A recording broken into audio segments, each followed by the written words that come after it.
मोना पंचमी के बारे में हम अहाँ के मधुश्रावणी बारे में कह रहल छी। मोना पंचमी मधुश्रावणी पाबनि 15 जुलाई 2025 से आरंभ होयत। मोना पंचमी दिन से एक दिन पहिने नवकन्या ससुरे के अरबा अरबाइन अन्न खाइ छथि।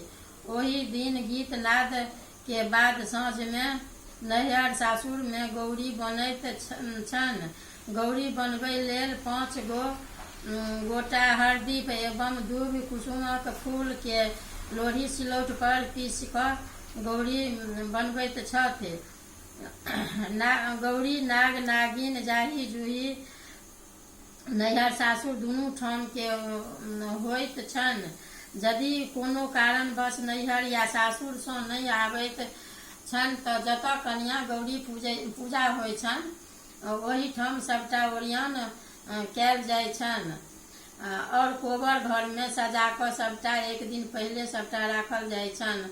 नाग नागिन अहाँ के पंचमी दिन जहिना हेतै न अहाँ के मधुश्रावणियो दिन बनतनि सब किछु। तऽ नाग नागिन डाली पनपथिया जाही जूही नवेद राखल जाइत छनि। कन्या पूजा करै छथिन। 27 जुलाई को मधुश्रावणी पूजा के बाद संपन्न होयत।